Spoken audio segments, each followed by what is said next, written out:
अनोखी कथाएं चैनल में आप सभी भक्तजनों का स्वागत है। आज हम पार्वती गीता का दूसरा भाग सुनाएंगे। सभी भक्तों को हरे रामा हरे कृष्णा कृष्णा कृष्णा हरे हरे। दुर्गे जलधर की आभा युक्त नवीन और खिले हुए कमल के समान उज्जवल नेत्रों वाला आपका रूप अपनी कांति से विश्व को विमोहित करने वाला है। आपके मुख पर मुस्कान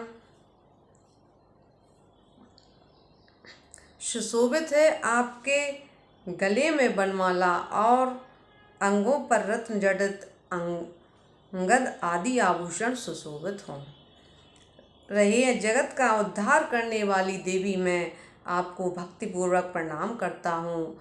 अम्बिके, कृपा करके आप प्रसन्न हों।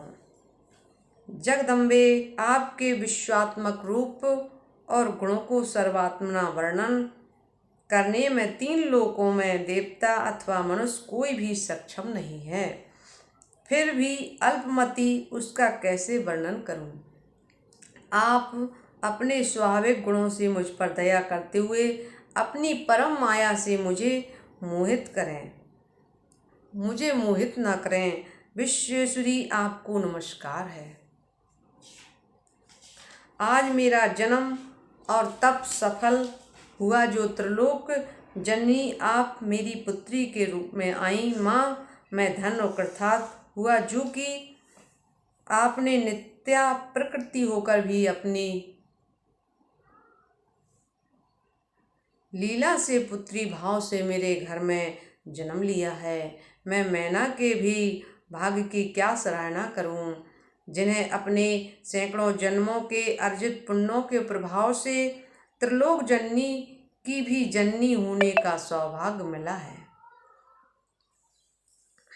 श्री महादेव जी बोले, मुने इस प्रकार गिरिराज हिमालय के द्वारा प्रार्थना करने पर पर्वतराज पुत्री सहसा पूर्व के समान सुंदर रूप में हो गई। मैना भी यह देखकर चकित हुई और अपनी पुत्री को ब्रह्म रूपिणी जानकर गदगद वाणी से भक्तिपूर्वक ऐसा कहने लगी।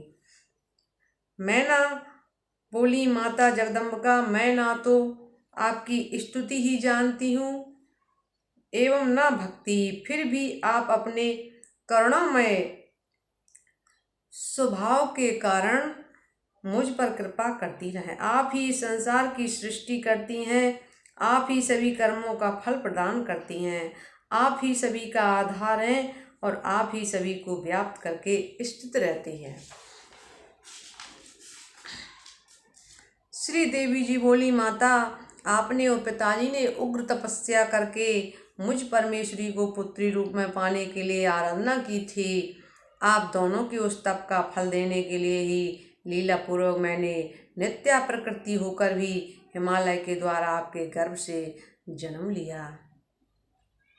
श्री महादेव जी बोले, मुनि श्रेष्ठ, तब गिरिराज हिमालय ने उन देवी को बारंबार प्रणाम करके हाथ जोड़कर ब्रह्म विज्ञान, ब्रह्म विषयक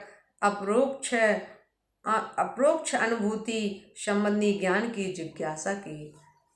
हिमालय बोले, माँ, आप बड़े भाग्य से मेरी पुत्री के रूप में आई हैं। यह आपकी लीला ही है, क्योंकि आप ब्रह्मादि देवगण और योगियों के लिए भी अगम और दुर्लभ हैं। हे महेश्वरी, मैं आपके चरण कमलों की शरण में हूँ। माँ, क्योंकि आप काल की भी काल हैं, इसलिए आपको लोग महाकाली कहते हैं। आप मुझे कृपा पूर्वक उस उत्तम ब्रह्म विद्या की शिक्षा दें, जिससे मैं इस अपार संसार सागर को सरलतापूर्वक पार कर सक जाऊँ। श्री पार्वती जी बोली, पिताजी महामते, सुनिए, मैं उस योग का सार बताती हूँ जिसके जानने मात्र से प्राणी ब्रह्म स्वरूप हो जाता है। सद्गुरु से मेरे मंत्र को ग्रहण करके स्थिर चित्त हो साधक को शरीर, मन और वाणी से मेरा ही आश्रय ग्रहण करना चाहिए। मुमुक्षु को चाहिए कि वह मेरे ही चित्त प्राण को लगाए रखें, तत्परता पूर्वक मेरे नाम का जप करता रहे, मेरे गुण और लीला कथाओं के श्रवण में लगा रहे। वह मुझसे वार्तालाप करने वाला हो और मुझसे ही शाश्वत संबंध बनाए रखे, तथा राजेंद्र वह उत्तम साधक मेरी भक्ति में परायण होकर अपना चित्त मेरी पूजा के प्रति अनुरुक्त रखे। उसे श्रुति तथा स्मृति में बताए गए अपने वर्णाश्रम धर्म के अनुसार विधि विधान से मेरी पूजा और यज्ञ आदि संपन्न करने चाहिए। सभी यज्ञ तप और दान से मेरी ही अर्चना करनी चाहिए। ज्ञान से मुक्ति होती है और भक्ति से ज्ञान होता है। धर्म से भक्ति का उदय होता है और यज्ञ आदि धर्म के ही रूप हैं। इसलिए भोगक्षार्थी को धर्म रूपी यज्ञ अर्चना आदि के पिताजी सभी आकारों में एकमात्र मैं ही विद्यमान हूँ और स्वर्ग के देवता मुझ सच्चिदानंद रूपा से ही अंश से ही उत्पन्न हुए हैं। इसलिए वेदोक्त सभी कर्मों से भक्तिपूर्वक मेरा ही अर्चन करना चाहिए। बुद्धिमान व्यक्ति को अन्य कोई विचार नहीं करना चाहिए। इस प्रकार अनासक्त भाव से कर्मों को संपन्न करके विशुद्ध अंतःकरण वाले मोक्षार्थी साधक को आत्म ज्ञान की प्राप्ति में निरंतर प्रयत्नशील होना चाहिए। पुत्र मित्रादि से संबंधों में अनासक्त होकर वेदांत आदि शास्त्रों के अभ्यास में दत्तचित्त रहना चाहिए। ऐसा साधक को काम क्रोध आदि विकारों का तथा सभी प्रकार की हिंसा का पूर्ण रूप से त्याग करना चाहिए। ऐसा करने से निसंदेह पराविद्या का ज्ञान हो जाता है। महाराज, जब इस आत्मा की प्रत्यक्षानुभूति होती है उसी क्षण मुक्ति हो जाती है। यह निश्चित सत्य बात आपके लिए मैं बता रहा हूँ, किंतु पिताजी मेरी भक्ति से विमुख प्राणियों के लिए यह प्रत्यक्षानुभूति अत्यंत दुर्लभ है। इसलिए मोक्ष साधकों को यत्नपूर्वक मेरी भक्ति में ही संलग्न रहना चाहिए। महाराज, आप भी मेरे बताए अनुसार तो करेंगे तो संसार के समस्त दुखों से कभी बाधित नहीं होंगे। बोलिए भक्तवत्सल भगवान की जय।